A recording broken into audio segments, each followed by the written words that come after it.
My mom's voice cut through the ballroom like a knife.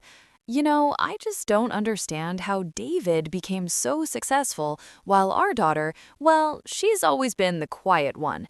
Honestly, we never expected much from her. I froze mid-sip of my drink, my hand trembling slightly. Dad nodded in agreement from across the room. Someone laughed. That laugh was for me. I felt my chest tighten as I stood there in that elegant hotel ballroom, watching my brother accept congratulations for his promotion. What they didn't know was that the man shaking his hand wasn't just any guest. He was about to change everything. Hi, I'm Bethany, and I'm 34 years old. I work as a remote UX designer for tech companies, something I built from scratch after teaching myself to code at 23. My family is in real estate. They always have been. My brother got their handshake, their connections, their constant praise. He got the world handed to him on a silver platter, and honestly, I stopped counting the times they mentioned his name at family dinners. I wasn't born into their world of galas and country clubs. I wasn't the one they showed off to relatives or bragged about to their friends. But I had something they never bothered to notice. I had built an entire career they didn't even know existed. For years, I kept quiet about my work because every time I mentioned it, Dad would change the subject to talk about my brother's latest deal. Every single time. So I stopped trying to impress them. I just built my own thing in silence. I thought I had made peace with being invisible to them. I was wrong. If you've ever felt like your accomplishments didn't matter to the people who raised you, this hits different. If you've hidden your success because no one in your family seemed to care, I see you. Subscribe to this channel because I'm building a community of people who are done being invisible. And in the comments, tell me this: have you ever succeeded in silence? Has anyone ever discovered something amazing about you by accident? Let's go. The party was in full swing when Mom decided to gather our relatives around to discuss my struggles. That's what she called them, my struggles, as if I was lost, wandering, waiting for someone to rescue me. She pulled me aside near the appetizer table, and I knew what was coming. I could feel it in the way her voice changed, that patronizing tone she used when talking to me about my career. Honey, not everyone can be a go-getter like your brother. You've always been more cautious. Maybe you should just find a nice, stable job and stop pretending you're going to change the world. The words stung because they weren't said in anger. They were said with pity. That's what made it worse. Dad appeared next to her, champagne in hand, and he looked at me with something between amusement and disappointment. Your brother's closing a $5 million development deal this month. What are you working on? Redesigning someone's website?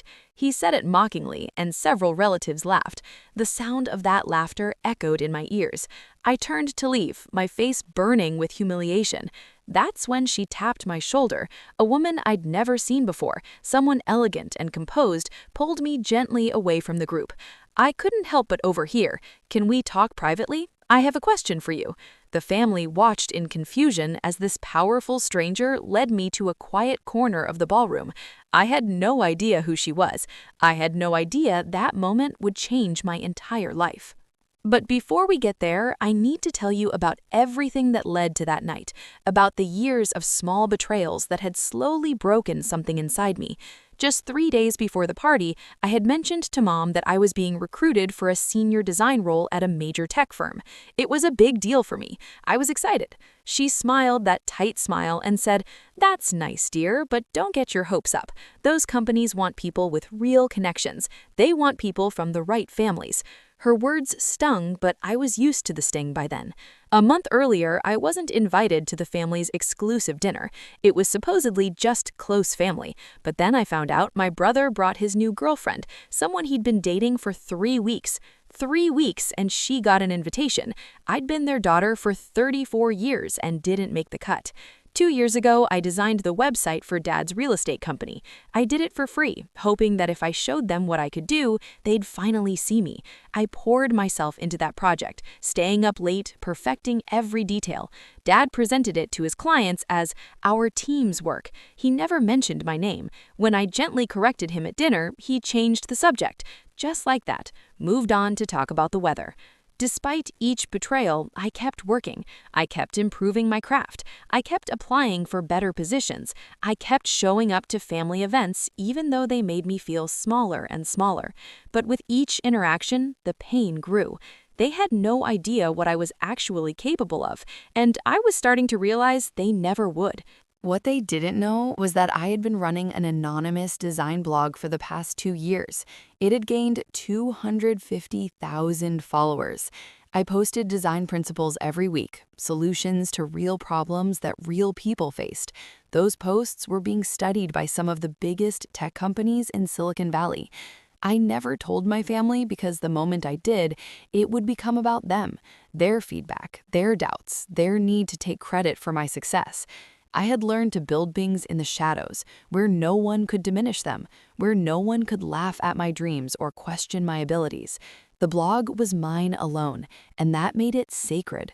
Rachel, that was the CEO's name, she pulled me into that quiet corner and said something that changed everything. "I've been following your design blog for months. Your work is brilliant. I came to this party because your brother's firm is pitching a project to us, but now I'm more interested in talking to you." I froze. My heart started pounding. She had been reading my work. She recognized my teaching style, my perspective, the way I solved problems.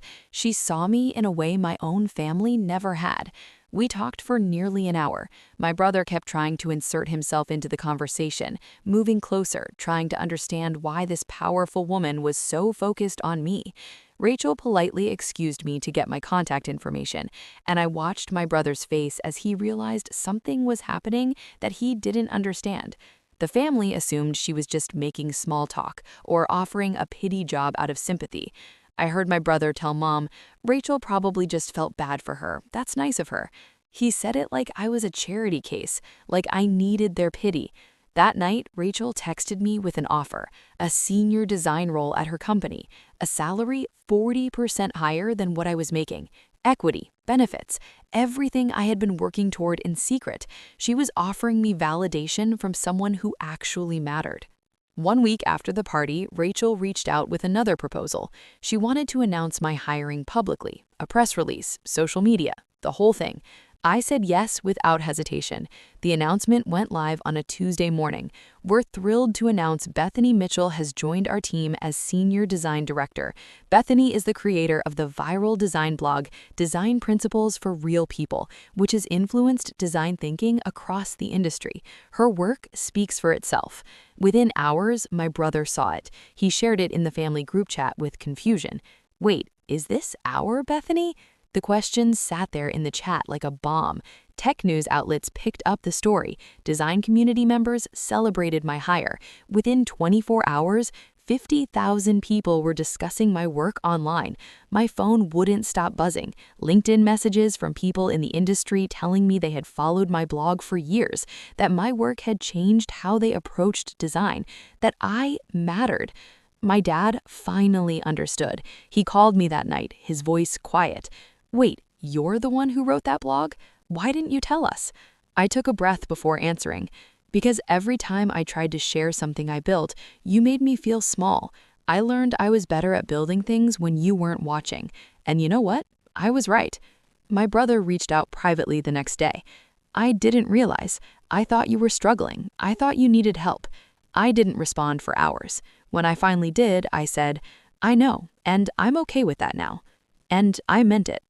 I started my new role 3 weeks later. Within 6 months, I was leading a team of 15 designers on projects that were changing how people interact with technology.